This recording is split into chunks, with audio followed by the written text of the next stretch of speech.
Hello everyone, it's Stephanie Manley with Copycat.com. Today I'm going to show you how to make Southern chicken fried steak. If you're not lucky like me and you live in Texas, I'm going to show you how to make this dish at home. Okay, so this one is a Southern favorite. We're going to begin with 2 cups of flour in one pan and 2 cups of buttermilk in the other pan. We need to make the seasoned flour. That's 1 teaspoon of salt, 1 teaspoon of ground black pepper, a half a teaspoon of garlic powder, and a half a teaspoon of paprika. If you have smoked paprika, that's fantastic, and a half a teaspoon of onion powder. Blend this all up together with a fork, and then we're going to go ahead and begin to batter our meat. Now I am using thinly sliced sirloin here. I like to use a single cut of meat. I don't like to buy the tenderized meat that you often see in the grocery store because they're just taking scraps of meat and using the tenderizing machine to kind of weave them together. Is there anything wrong with that? No, it's just a personal preference of mine. The battering goes like this.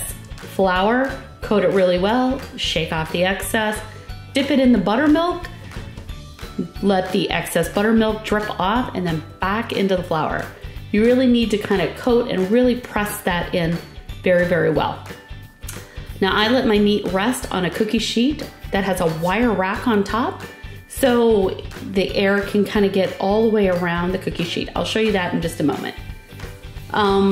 So again, flour, buttermilk, flour. Now for the buttermilk, I am using a full fat buttermilk because I think it helps glue the crust together a little bit better. If you happen to have Borden's Dairy near you, I use the country style buttermilk. It's a really thick, wonderful product that I think you're going to love. Now for my days in the restaurants, when I used to make this kind of thing all the time, if buttermilk gets a little too thick, add a little bit of water in it and thin it back out. Now, a question you might have is, what am I gonna do with all this leftover flour and buttermilk? You need to toss it, you can't really use it again, or you can quickly make some onion rings or some fried mushrooms if you feel like you need to use all of this. I like to have plenty of flour in the tray when I'm doing this because it's a real pain to run out, because then you're gonna have to just season it back up, or you're gonna have a few pieces that don't taste so great.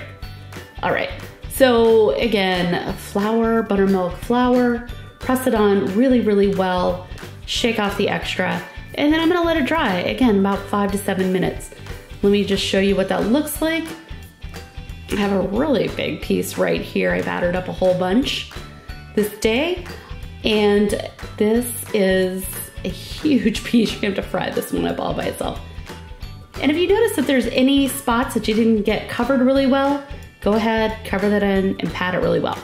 Now again, 5 to 7 minutes, let it dry. And then next thing you're gonna do, you're gonna cook this. Now I cook mine in an iron skillet. I like to use vegetable oil for this. Crisco will also work. And frying these is kind of like frying pancakes. The oil needs to be at about 350 degrees. And why I say it's like pancakes is it's almost gonna seem you're gonna overcook the top. This will take about 5 to 7 minutes, and you're gonna know it's ready to flip when the top portion starts to cook and brown. Don't move this in the pan a lot, because if you move it too early, that crust is gonna just slide right off, and then you're just gonna have fried meat with some crust floating around it. Not good. So again, be very, very patient, and then you're gonna flip it over and it's gonna look gorgeous. Now we don't make gravy out of this in the South. You can make a brown gravy with this by reducing out some of that fat. Honestly, people use a lot of Pioneer gravy mix. On the blog, I have a recipe for cream gravy. You can go ahead and make that with it. But there you go, there is some delicious Southern chicken fried steak. Hope you enjoyed this recipe. Drop me a comment down below and let me know what you'd like to see next. Thanks for watching.